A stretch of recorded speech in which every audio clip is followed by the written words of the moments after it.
Hello and welcome to another episode of Laptop Retrospective, and today I have a fantastic story to tell you about this particular ThinkPad. And this is actually the first in the A series, and this is the A20M. Now, the A series is no longer with us. It was superseded by the R and the G series, and they diverged there for one primary reason. The R series was supposed to be the more economical line, and then the G series was supposed to remain the desktop replacement. And then this is very much what that was supposed to be, a desktop-style replacement, but mobile. And the A series is a fantastically built machine, and if you're wondering where it fits in terms of its predecessor, the A series replaced the 300 series, so it was kind of that mid-grade but still very fantastic device. And I actually, a while ago, had the opportunity to speak to the project manager, Rob Herman, and I'm just going to give you a small piece of the full interview, which you can see on the channel over here, on what he had to say about the A series. Yeah, that was a very interesting time. It was our first, effort to bring out a discrete graphics workstation focused product, and work with the independent software vendors, the ISVs, to certify our platform for their applications, and really target the product specifically at workstation users like CAD engineers, mechanical engineers, product designers, architects, as well as science and research and oil and gas. So you may know that IBM had the IntelliStation brand for desktop workstations. And what we found, over time was that customers were asking for mobile versions of those workstations as well, because they had users that were on the road. So IntelliStation didn't really have a platform by which to create notebooks. So we took on that mission within ThinkPad and created the A20p, which was a 3-spindle notebook. It's been a long time since I've said that. Floppy drive, hard drive, and optical drive, and large format screen. Very, very, kind of a beefy system. It was a big system, but customers loved it. They loved the attributes of the ThinkPad, as I was bringing up before, and just the historical reliability of ThinkPad, and the dependability of the product really matched up well with what customers look for there. And because of the size of the product, we were able to have enough thermal headroom to deliver on the performance that those customers were expecting. Getting back to the A20, it was released in May of 2000, and it was manufactured until February of 2001. The A20M here is kind of the mid-range version, and then the A20P was the performance model. So it was able to do a fair bit more heavy lifting than the A20M. That's not to say that it was a slouch, though. It came in 3 main display varieties: a 12.1-inch 800 by 600 display, a 14.1-inch 1024 by 768, and then a 15-inch 1024 by 768 panel. In terms of CPUs, you had either an Intel Mobile Celeron 500 or 550 MHz, or an Intel Mobile Pentium 3 5, 6, 650, or 700 MHz. These are being powered by an ATI Mobility Rage 4 MB or the M1 8 MB card. RAM was 512 MB, 2 sticks of 256, PC100 RAM. In terms of drives, you are looking at a 2.5-inch IDE style drive.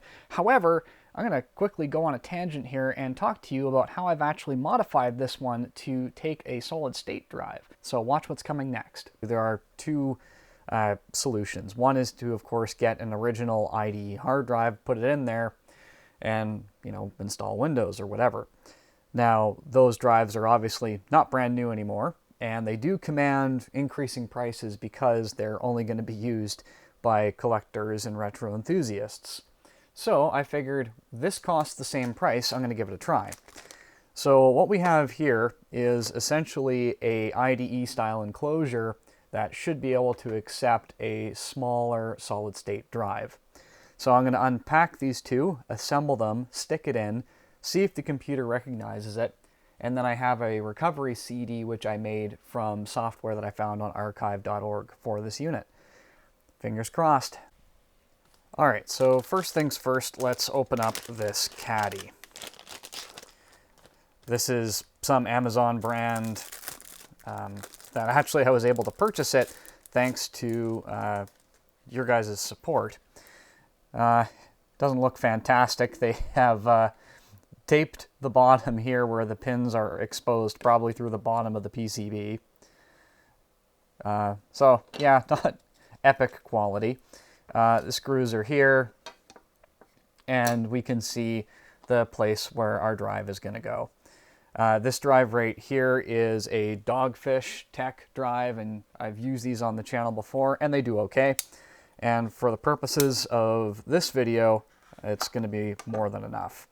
This is just a 64 gig, but these machines didn't really have too much more than that, and I obviously don't want to spend an exceptional amount of money on this. So this is very much retro computing on a budget.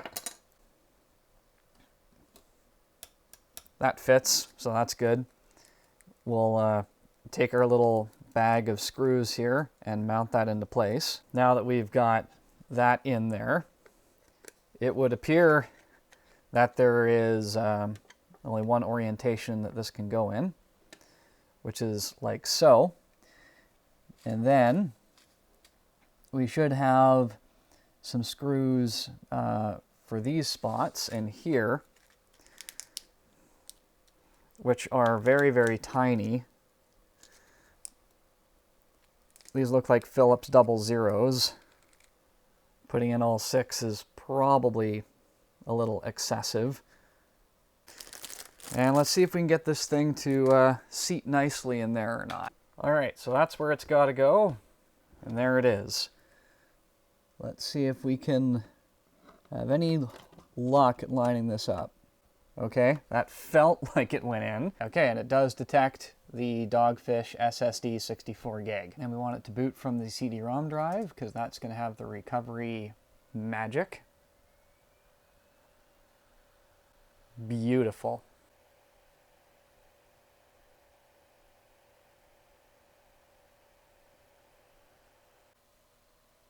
It lives! So, fun little thing that I've ran into is that it's only detecting about 2 gigs of the disk space. Now, it's detecting the drive just fine, and as near as I can tell, this is probably related to the recovery CD having no service packs on it for Windows 2000. So I've loaded all of the service packs available for Windows 2000 on this, and I'm going to attempt to install them until this sorts itself out so I can actually put some other stuff on this laptop. So we'll see how that goes. With all that being said, let's go ahead and take a tour of some of the fantastic features that we find on this machine.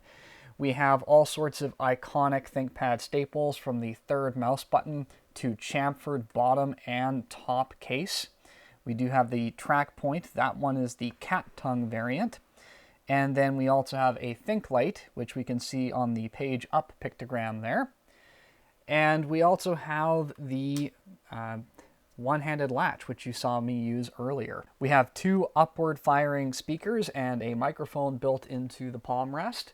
So this thing is exceptionally feature-rich. It does not feature a web camera, but that wasn't really in demand during this time period. If we close the device and take a tour around the machine, there is an awful lot to talk about. So on the very front, we don't have a whole lot going on other than that dual one-handed latch system. And then on the right-hand side, we have 2 PCM CIA card slots. One of them is currently being occupied. we do have the Ultrabay 2000, and this would either have a CD or DVD drive on this side. There are two punch-outs here that are currently not used on this chassis, but would be on other models, depending on how they were configured. And of course, this bay is swappable by pulling this tab out, removing the drive, and swapping the other one in.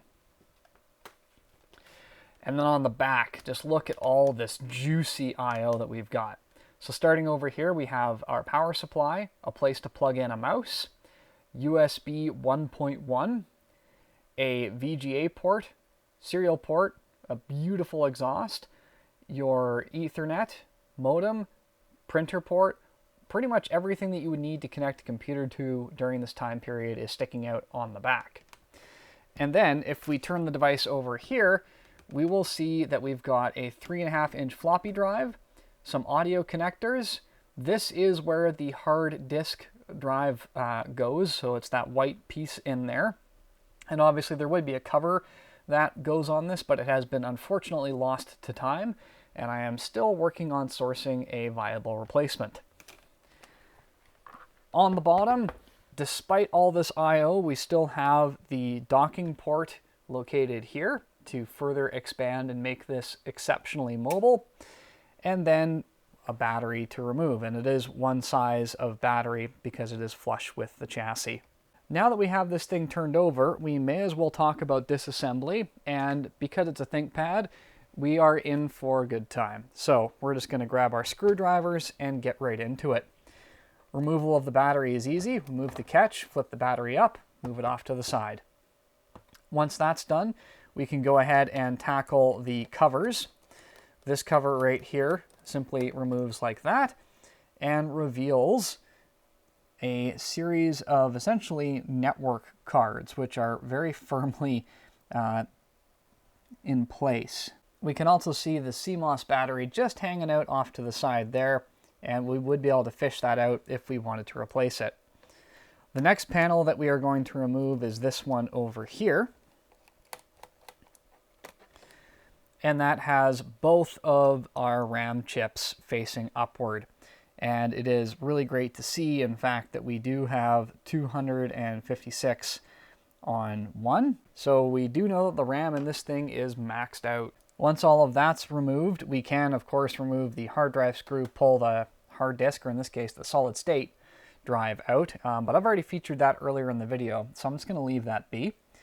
And then in terms of further disassembly, we have 3 screws that are marked on the bottom here with 2 triangles. And we're going to spin those out.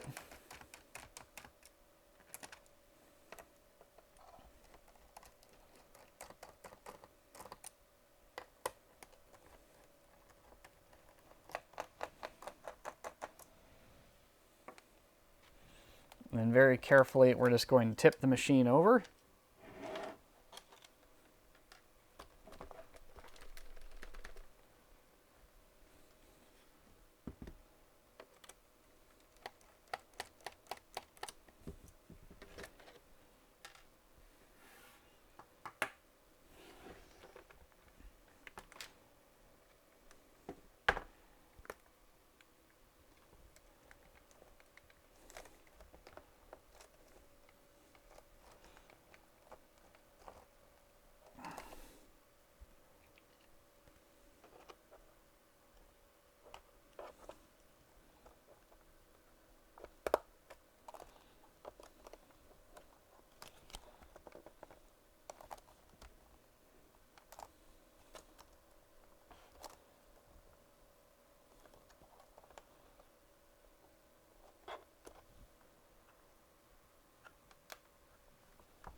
So right here, there is a place for you to put, believe it or not, your thumb. So when these 3 screws are removed for the keyboard, what you're actually supposed to do is put your thumb there and push, and then out pops your keyboard, just like that. And it's got that same retention cable that we've seen on other ThinkPads of this era, which is pretty neat. And then once that's out of the way, we can go ahead and just lean everything forward, and we can remove this piece of plastic, which I'm surprised just didn't disintegrate in my hand, and we can see how just pristine the inside of this thing really is, and there's shields absolutely everywhere. Now over here is our socketed CPU, so if we wanted to go further on this, we are having to pull up very gently on the plastic here.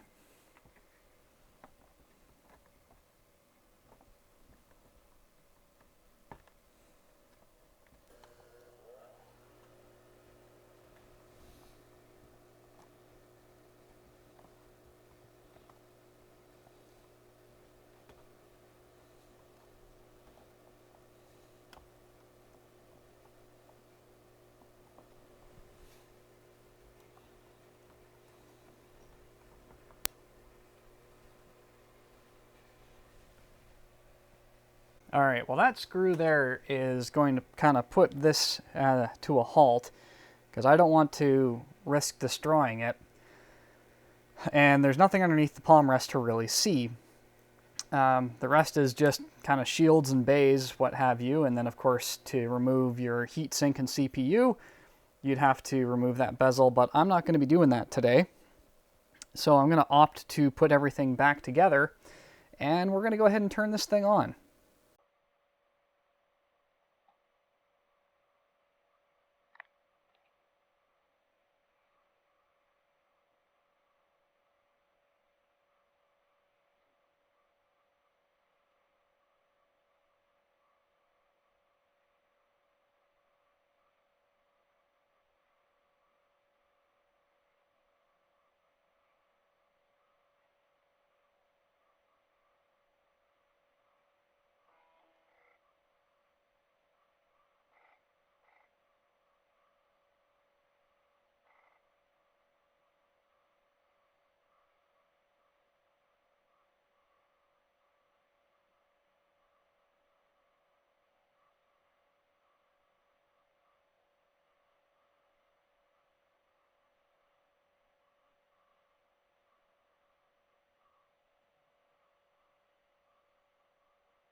All right, now that we have this thing turned on and running Windows 2000, let's go ahead and have some fun with it and really stretch that hardware. And you know me, I always like to do that with a game. And I figured, why not some Unreal Tournament? So let's go ahead and get this on here and see how it performs.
So as you can see, ladies and gentlemen, the ThinkPad A20M or the A20 or the A20P, they're just fantastic 3-spindle machines. If you are looking for pretty much like one of the best retro machines that you can possibly get, that is just an absolute joy to use, and is super powerful and has great cooling, good build quality, and all of the fantastic features that one has come to love about a ThinkPad, these are worth tracking down and adding to your collection. If you have any stories about your time with an A20, then I would love to hear about them in the comment section down below. If you're looking to stay informed about what the channel is up to, I would encourage you to do the big four. Like the video, share, subscribe, and hit that notification bell so the next time I feature a fantastic workstation like this, you'll be the first to know about it. Thank you so much for tuning in, and I'll see you next time.